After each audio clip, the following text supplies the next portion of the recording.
আসসালামু আলাইকুম, কি অবস্থা সবার? তো আনলিমিটেড জিমেইল অনেকেই খুলতে পারতেছেন না। নাম্বার ছাড়া কিভাবে জিমেইল খুলবেন? ফার্স্ট অফ অল আপনারা জিমেইলে যাবেন। জিমেইলে যাওয়ার পর এখান থেকে দেখেন আমার কতগুলা জিমেইল আছে, তারপর আমি খুলবো কোনো রকম।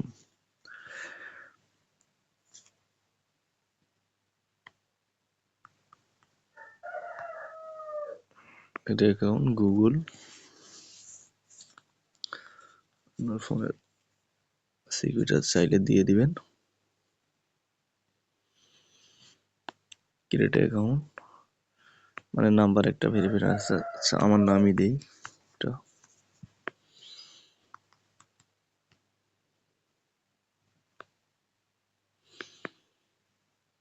যে কোনো একটা দিলেই হবে। 2000 দেই।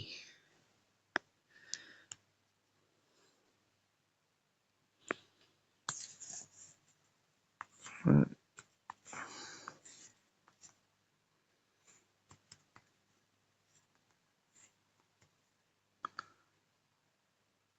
আচ্ছা না, এটা অ্যাভেলেবল আছে।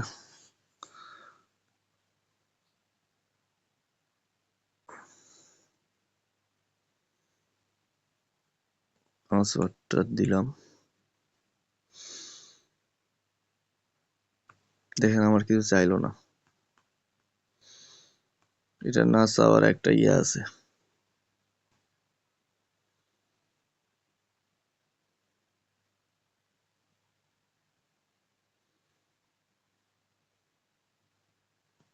দেখেন আমার ক্রিয়েট হয়ে গেছে মেইল। তো এইভাবে আপনারা ইজিলি খুলতে পারবেন আর কি। তো একটা সেটিং আছে, তো আপনারা সেটিংটা অন করে দিবেন। সেটিং এ যাবেন, যাওয়ার পর এখানে নিচে দেখবেন গুগল নামে অপশন আছে। তারপর অল সার্ভিসে ক্লিক করবেন। ক্লিক করার পর একটু নিচের দিকে যাওয়ার পর ফোন নম্বর ভেরিফিকেশনে ক্লিক করবেন। দেখেন আমার কিন্তু চাই না, আমার এটা অফ ছিল। তো এটা অফ করে ইয়ে করবেন। আর এখন জিমেইলে আনলিমিটেড ওইভাবে খুলতে পারবেন না, কিছু কিছু সময় নিয়ে খুলতে হয়। আপনার দেখা গেল 6 ঘন্টা বা 5 ঘন্টা পর। আর নাম্বার ভেরিফিকেশন যদি একবার করে নেন তাহলে ইনস্ট্যান্ট 4-5টা আবার খোলা যায়। এরকম করে পর্যায়ক্রমে খুলতে হবে আর কি। ভিডিওটি উপকারে আসলে এই ছিল সাবস্ক্রাইব করে ভিডিও। দিন। ধন্যবাদ। পরবর্তীতে জিমেইল খোলানোর আরও ভিডিও